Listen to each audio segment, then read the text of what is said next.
Been a while since we've done one of these. Spent all that money on cameras and stuff, and I still resort to using my phone. It's been a while since we put out a video, and there's a lot of things to blame that on. Spent a couple days getting my heart worked on, them running a wire up through my groin up into the heart, trying to figure out what to do the first trip up there. The second trip, removing a great big old huge clot out of the Widowmaker. That's right, Widowmaker 0, Poppy 2. I beat that son of a gun twice now. But that's not what I come here to talk about. Old Poppy makes some pretty bold statements from time to time, and those that know me well know if I say I'm going to do something, by golly, I'll take my last breath trying to get it done. Let's back up just a little bit. We're going to go back to almost a year ago. I met a man. We got to doing some horse trading on a manure spreader for me to do some work on his feed plots, and I'll be honest with you, he's a wonderful man. I good grief, I wished I had a dad like him when I was growing up. He's probably one of the kindest and most compassionate men I've ever met in my entire life. But he jumped in front of me on these two feed plots and did it his way, and it's completely different than what I would have done. But that's okay. They turned out to be some nice feed plots.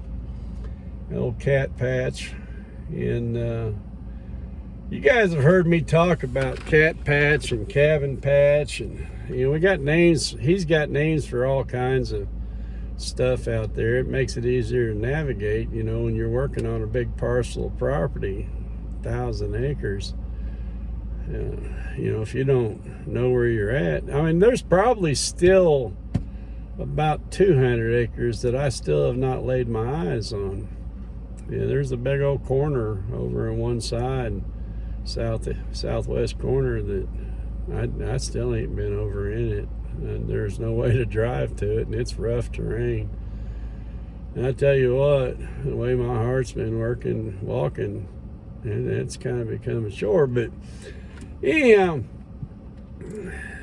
about 2 months or so ago, I was talking with Evan, and I believe we was over at his house, and I made another bold statement, just like that I'm prone to do.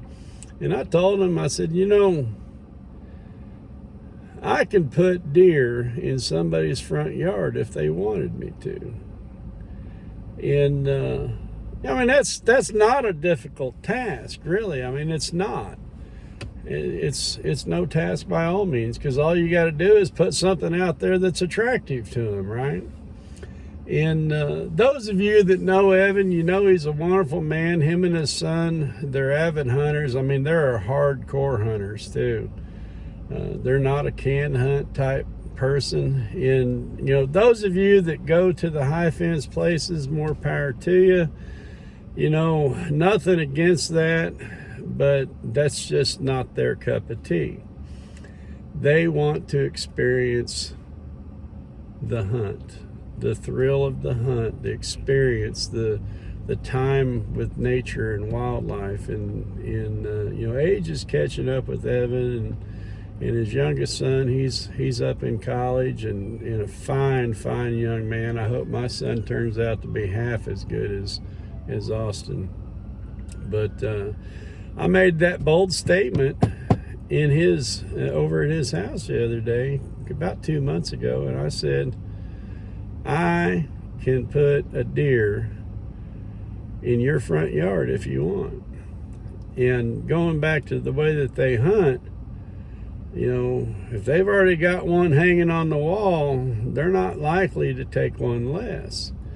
And quite honestly, the biggest buck that man's ever harvested was was on a guided hunt. It wasn't a high fence place, but it was a guided hunt, and it scored 190 Boone and Crockett. It's hard to beat, especially in southern Missouri. And his son's got one mounted on the wall next to it, and I don't know the exact score, but I'd say it's at least 150 or better. And going back to that bold statement, I told him, I said, you know, it'd be a difficult task to guarantee somebody that I could put a 150 in front of their stand. But you give me a chance, and I'll do my best. Old Vinny, you know, my son, he likes to name these deer, and he's given Vinny that moniker. Vinny's been hanging out down in Big 8. Big 8's on a section of the property that they call the back 40.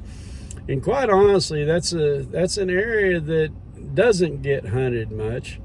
As a matter of fact, it's probably been several years since Doc or his boys hunted back there. And the reason being is it's a difficult portion of the property to get to without blowing the woods or the feed plots. And what I mean by that is the trail that leads you down in there, you're exposing yourself to the woods and the field. And I mean, it's a slope. You're coming down a slope and you're facing a slope going off into this valley, and it's good deer country. The problem is getting in and out of there without spooking everything out. And he's got another patch that you've seen it before. We've called it Stobby Patch. And I believe it was last summer, he got in there and he bush hogged a bunch of saplings down. And his bush hog rides quite a bit higher than mine does. And boy, I tell you what, it was a scary little 3/4 of an acre field. Because all them stobs sticking up about 8 inches, there's some tire busting son of a guns. I said I was afraid to take my tractor in there, but I told him, I said, you give me that field, let me work that field, and you put you a blind over there in that corner, and I'll bring Vinny up here to you.